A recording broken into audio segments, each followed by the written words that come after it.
माननीय सदस्य जयराम जी। बाकी कोई नहीं है सर? नहीं, अभी समय भी नहीं है जी, ठीक है। धन्यवाद माननीय अध्यक्ष महोदय। आज मैं महामहिम राज्यपाल महोदय के द्वारा प्रस्तुत अभिभाषण पे हो रहे वाद विवाद पर अपनी प्रतिक्रिया देने के लिए आया हूं। महोदय, एक छोटी सी कहानी मैं बताना चाहूँगा। एक महिला थी, उसकी छोटी बच्ची जिसकी उम्र 5 वर्ष थी, वो अपनी माँ से आकर पूछती है कि माँ, छोटे भाई का मृत्यु कब होगा? तो माँ ने पूछा कि बेटी तुम ऐसा क्यों कह रही हो, अपने छोटे भाई को मरने के लिए क्यों कह रही हो? तो छोटी सी गुड़िया ने कहा कि माँ, बड़े भाई की जब मृत्यु हुई थी तो बहुत सारे लोग हमें खाना देने के लिए आए थे, हमारे घर में भोजन नहीं था, हमें कपड़े नहीं था, तो बहुत सारे लोग हमसे मिलने आए थे और हमें खाना देकर गए थे। और मैं चाहती हूँ कि छोटा भाई भी अगर मर जाएगा तो शायद बहुत सारे लोग आएंगे, हमें भोजन देंगे, हमें खाना देंगे, हमें कपड़े देंगे, क्योंकि हम 4-5 दिनों से भूखे हैं। महोदय, आज यही भाव कोयलांचल के हर एक रैयतों के घर में है कि जब भी हमारी जमीनों का अधिग्रहण होगा, जब कोई कंपनी हमारी जमीन का अधिग्रहण माइंस के लिए करेगी और जब माफियाओं के द्वारा उन पर लाठीचार्ज होगा, उनके लठेत के माध्यम से उन पर हमला होगा, तो कोयलांचल के रैयत चाहते हैं कि साथ साथ में 2-4 IAS IPS को भी चोट लगे। क्यों लगे? न विगत कुछ दिन पहले बागमारा में एक घटना घटी थी, हिलटॉप कंपनी का मामला था, DSP महोदय घायल हुए थे, सरकार ने वीडियो कॉल से बात किया था, सरकार ने उस मामले को संज्ञान में लिया था, लेकिन ठीक उसके कुछ दिन बाद सिंदरी के सुरंगा में फिर एक घटना घटती है। इस बार महिलाओं को सड़क पे दौड़ा दौड़ा कर पीटा गया, उनकी साड़ियों को फाड़ा गया, उनके कान की बालियों को नोचकर छीन लिया गया, लेकिन न FIR होता है न कार्रवाई होती है। महोदय, इसी प्रकार से आज एक मामला संज्ञान में आया है, मैं सदन को सचेत करना चाहूंगा। ये मामला मांडू का है। महोदय, मांडू के प्रभावित गांव बसंतपुर, पचड़ा, कोतरे, बालमहुआ, हुरदाग, रहवान, पचमो, इचाकडी, बरगैया, ठोठाटा, लइयो, दनिया, यहाँ एक कंपनी है, उस कंपनी का नाम है पावर मेक लिमिटेड और उसकी सहयोगी कंपनी अमर इंडिया लिमिटेड।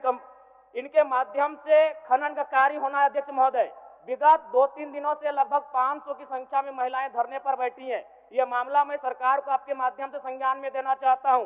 अगर सरकार संवेदनशील है, क्योंकि लॉ एंड ऑर्डर की बात करती है, ये सामाजिक न्याय की बात करती है, विधि कानून की बात करती है, तो भारतीय संविधान आर्टिकल 14 कानून के समय सबको बराबरी की बात करता है। एक DSP घायल हुए, आपने लॉ एंड ऑर्डर को हाथ में लिया, DIG IG ने मार्च किया, DSP ने संज्ञान में लिया, DC घटनास्थल पर गई, लेकिन जब ग्रामीणों को पीटा जाता है, जब ग्रामीणों की जमीनों को जबरन लिया जाता है, कानून अपनी प्रतिक्रिया क्यों नहीं देता? अध्यक्ष महोदय, इसलिए मैं एक गंभीर मामला आपके संज्ञान में देना चाहता हूं।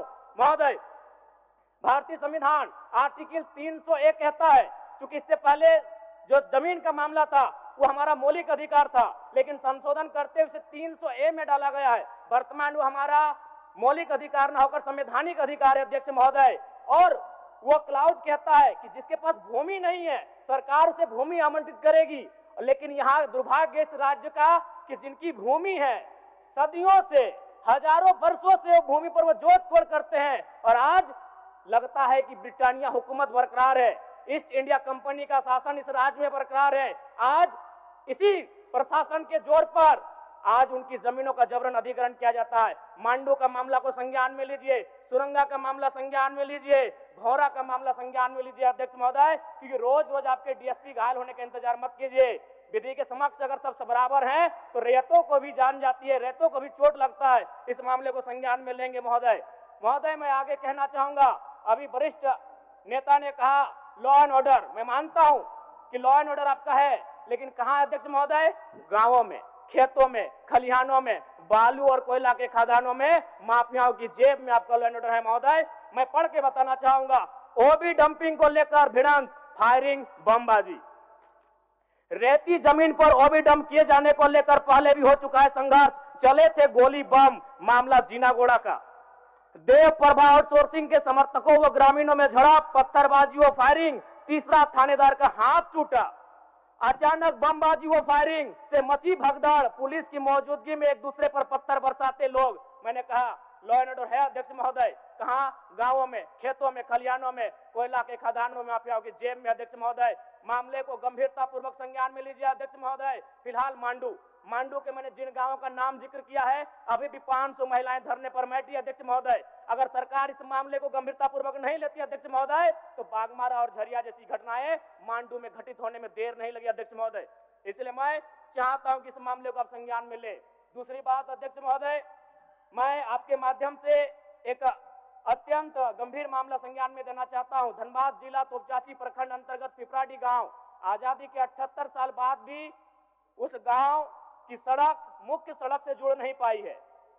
उनका मामला आता है अभयारण्य भूमि, सेंचुरी का भूमि का मामला संज्ञान में आता है। अध्यक्ष महोदय, मैं सदन के माध्यम से सरकार से पूछना चाहता हूं कि पारासनाथ पहाड़ में सड़क बन सकता है तो पिपराडी गांव में क्यों नहीं बन सकता है अध्यक्ष महोदय। पारासनाथ पहाड़ में जिन लोगों की सड़क की जरूरत थी अध्यक्ष महोदय, चूंकि वह धनी लोग थे, वो संपन्न लोग थे, इसलिए पारासनाथ के पहाड़ में जो कि सेंचुरी अभयारण्य है, सड़क चली गई, लेकिन पिपराडी गांव सड़क नहीं जा पा रही अध्यक्ष महोदय। ये तोपचाची प्रखंड का मामला है, इसे संज्ञान में लेंगे।